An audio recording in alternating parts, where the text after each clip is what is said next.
सब अब तो माशाल्लाह असिस्टेंट कमिश्नर बन गए और बड़े एक प्रिविलेज के साथ बने, एक डिस्टिंक्शन के साथ, first visually impaired assistant commissioner. तो कैसा महसूस कर रहे हैं सर मैं आपको बताऊं, मैंने 1 साल खामोशी से सर नीचे झुका के आईसेप में जो मेहनत की और जैसे इन्होंने करवाई वैसे मैं करता गया।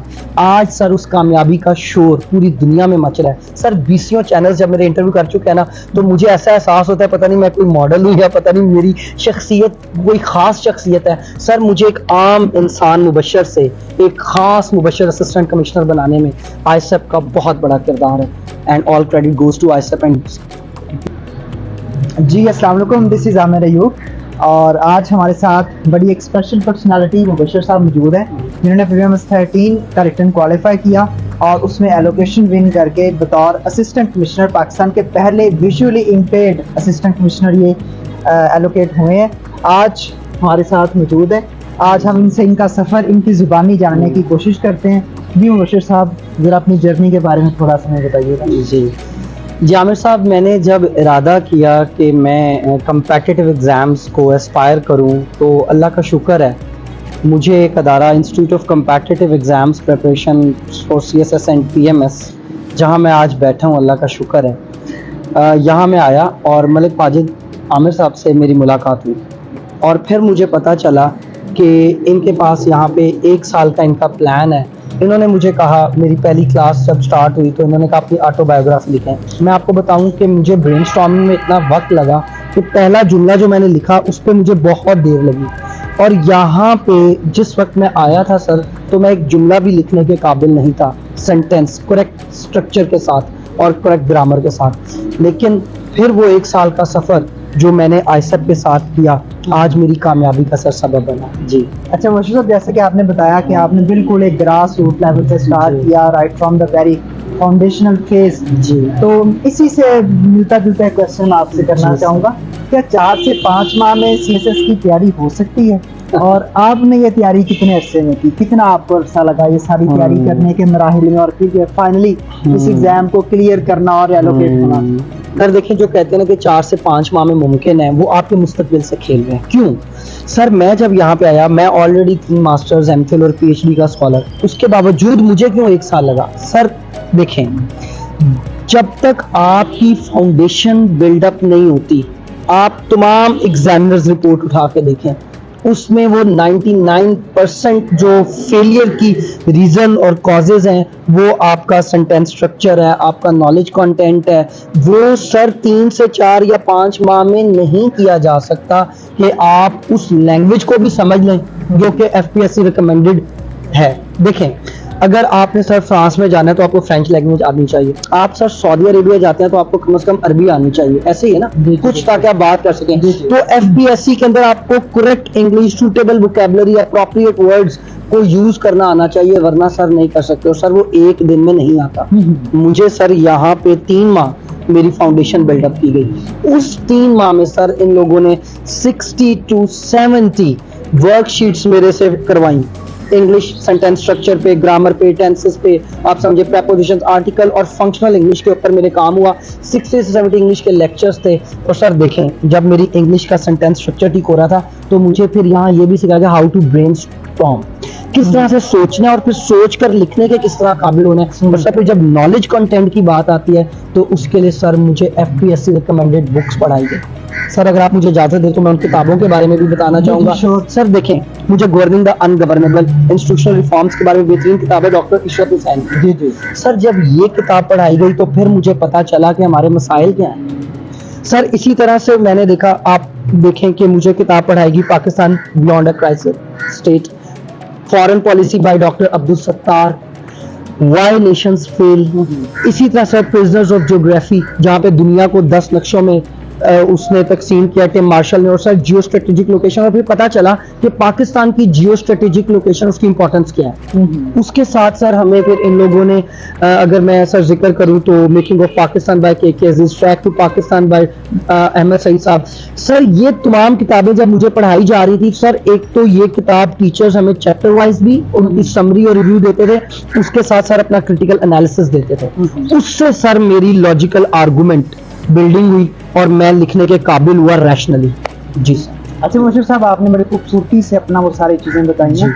अच्छा मुझे आप ज़रा ये बताइएगा कि अब CSS या PMS का सफ़र जब बच्चे शुरू करते हैं जी। तो उनका डिफरेंट एकेडमिक बैकग्राउंड होता है। देखें कुछ नेचुरल साइंसेस पढ़ के आए होते हैं, मेडिकल के स्टूडेंट्स हैं, इंजीनियरिंग के स्टूडेंट्स हैं, और कुछ सोशल साइंसेस के स्टूडेंट्स होते हैं। जी।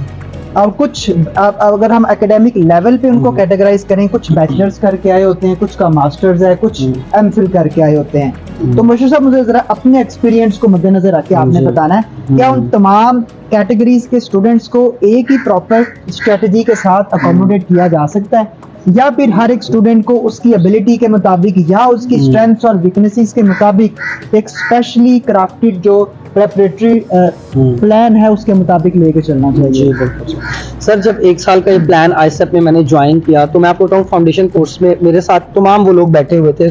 मैं वेरी बिगनिंग बता रहा हूँ, चले वो 1 साल जो कंपल्सरी और ऑप्शनल, और बाद में हमारा मॉक भी इकट्ठा हुआ, लेकिन जो नेचुरल साइंसेज के सर स्टूडेंट्स थे ना, अब आप देखें सर, जो मेडिकल के स्टूडेंट्स होते हैं, इंजीनियरिंग के स्टूडेंट्स होते हैं, natural sciences, mathematics, physics, chemistry, bio sciences, वो सर उनकी इंग्लिश लैंग्वेज को तो असेस नहीं किया जाता। इस वजह से सर उनकी भी इंग्लिश लैंग्वेज का मसला होता है। और सर सोशल साइंसेज में आप देखें या ह्यूमैनिटीज में वो लोग जाते हैं जो एवरेज होते हैं, जो सर इंजीनियरिंग में या उनका MBBS में दाखिला नहीं होता तो सर वो फॉल कर जाते हैं सोशल साइंसेज में। सर अब इन दोनों को मैं एक ही जगह रखता हूँ। सर मैं फिर जरा एग्जामिनर रिपोर्ट्स को लेके आता हूँ। एग्जामिनर क्यों कह रहा है सर कि बच्चों के पास बेसिक नॉलेज नहीं है, सेंटेंस स्ट्रक्चर ठीक नहीं है, उनके आइडियाज वीक हैं, उनके लॉजिक नहीं है, आइडियाज के अंदर क्लैरिटी नहीं है, कोहेरेंस नहीं है। सर ये तमाम चीजें हम सब लैक करते हैं, चाहे वो नेचुरल साइंसेज के साथ है सर, बैकग्राउंड कोई भी हो। अब सर 1 साल का प्लान वो किस तरह केटर करता है हम तमाम नीड्स को।